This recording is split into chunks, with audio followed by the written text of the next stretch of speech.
We have in today an Atari Lynx. This one's come all the way from France because it has no power. The Atari Lynx was actually the first handheld to have a colour display.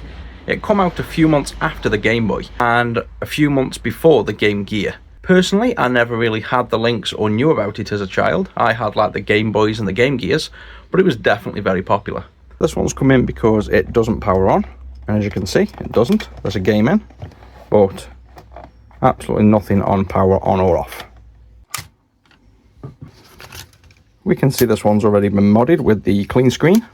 And now the first thing I like to do is just bypass the whole power regulation circuit, apply 5 volts to the battery spring, not 9 volts, and put the ground on the transistor here. This bypasses the entire boot up circuit and we see if the console is generally working.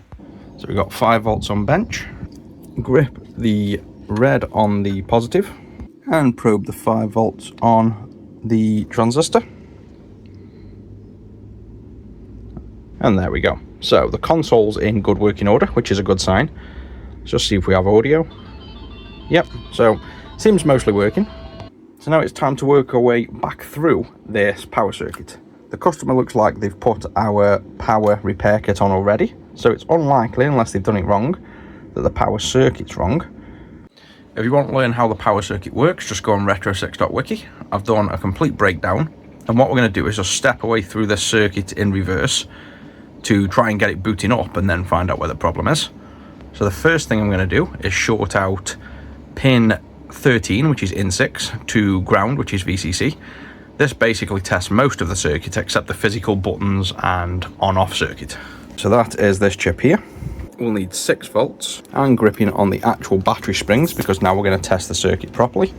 We need the game in, and then we need to just touch on pin 13, and there we go, the lights come on. I've heard a noise, so my guess is this will be running. Yep, there we go.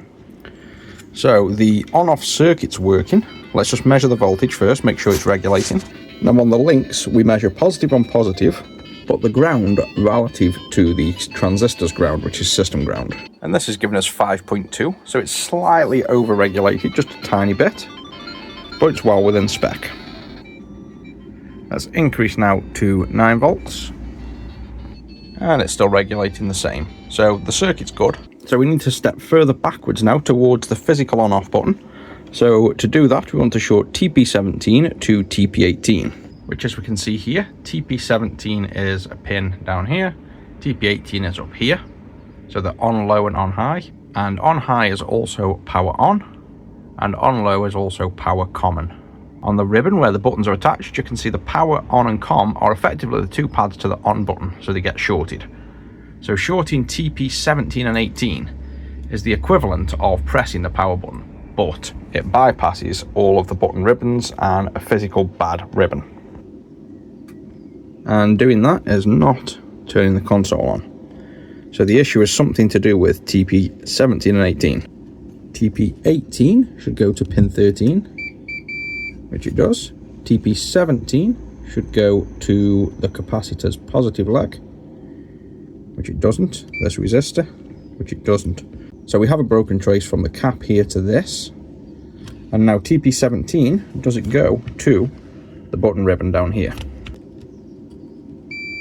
It does. So we just have a localized break from this cap to here. So let's just restore that. And once you're done, you're best every now and then using tip cleaner as well to keep your soldering iron tips nice and clean. So with that path restored, we might as well just go straight for a full test. Yes, there's the power light, and I presume this will come on. Yep. And then off, on. So that appears to be the problem sorted. I'll give it a full QC. But my guess would be the customer's probably just ripped the trace when he swapped these capacitors over. But there's the fix, all sorted for the customer. I'll get this one back.